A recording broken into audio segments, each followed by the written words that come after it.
चुनाव का समय है, जानबूझ के एक तरह से ये प्रयास भी है कि एक संवैधानिक संकट की स्थिति तो है ही यहाँ पे, उसी संदर्भ में एक कदम और आम आदमी पार्टी ने चीजों को आगे बढ़ाया।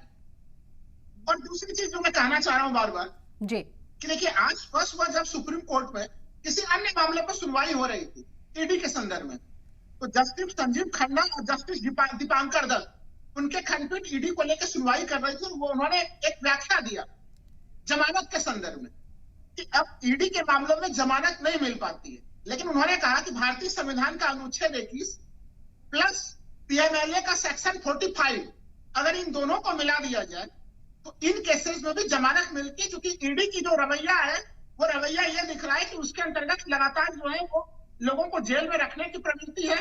वो अपना चार्जशीट दाखिल नहीं करते, सप्लीमेंट्री चार्जशीट दाखिल करते रहते हैं, और वैसे में व्यक्ति के ऊपर जो है कि बस ट्रायल शुरू नहीं हो पाता, उसको लंबे समय तक जेल में रहना पड़ता है।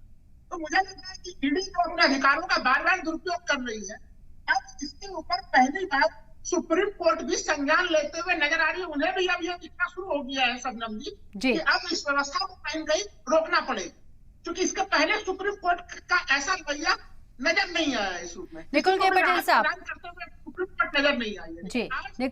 निकुल के पटेल साहब, एक तरफ कांग्रेस के खातों को फ्रीज किया जा रहा है जो इल्जाम आप लगा रही हैं ईडी सीबीआई के जरिए, और दूसरी तरफ यहां अरविंद केजरीवाल की गिरफ्तारी, कैसे चुनाव प्रचार में उतरेंगे? पैसे हैं नहीं चुनाव प्रचार करने के लिए, लीडर जो बड़े लीडर है, मास लीडर है, वो भी अब सलाखों के पीछे। राहुल गांधी जी ने आज वापिस प्रेस कॉन्फ्रेंस में कहा कि जिस तरह असुरी शक्ति देश में काम कर रही है, हम सभी कपरी परिस्थितियों में काम करने के लिए तैयार है। प्रचार प्रसार कम होगा ऐसा नहीं है, हम फुल फ्लैज गली गली जाएंगे, रास्ते में जाएंगे, हमारे हर एक कार्यकर्ता रास्ते में जाएंगे, और हम हमारा सबसे बड़ा जो लोकशाही में चौथा स्तंभ है वो है आप लोग। जो मीडिया के जरिए हम लोग आज लोगों को साझा किया कि किस तरह आज देख सकते हैं कि लोकशाही के अंदर एक चुनाव के टाइम पे एक इक्वल अपॉर्चुनिटी या इक्वल माहौल नहीं मिल रहा है हर एक पॉलिटिकल पार्टी को। और आज देखो अरविंद केजरीवाल जी अरेस्ट हुए हैं, तो मीडिया के द्वारा ही लोगों तक ये संदेश जा रहा है कि ये आज एक गिरफ्तारी हुई है। तो हम आपको शुक्रिया करते हैं। ये प्रचार प्रसार की जो बात है, हम डेफिनेटली लोगों के बीच में हर एक मुद्दा लेके जाएंगे, और हम डटकर इस जो एक प्रकार का जो डिक्टेटरशिप जो राहुल गांधी जी बोल रहे थे आज प्रेस कॉन्फ्रेंस में, उस हिसाब का माहौल आज देखने में आ रहा है। पर आपको अगर इन सब से छूटना है तो एक ही उसको बोलते हैं अमृत है। वो अमृत क्या है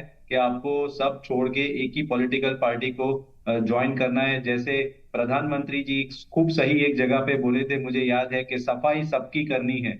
तो ये सफाई का जो सबकी करनी है शायद एक कार्यक्रम में बोले थे, तो यही उनका उद्देश्य था कि देश के अंदर विपक्षी पार्टी कोई ना बचे, सबका सफाया करना है, और अकेली भारतीय जनता पार्टी रहे इस देश के अंदर। तो ये बात सही नहीं है। लोकतांत्रिक देश है, धीरे धीरे जो भी एक्टिविटी हो रही है पब्लिक देख रही है। आने वाले दिनों में हम इनसे डरने वाले नहीं है, और हम डटकर इन सबका मुकाबला करेंगे।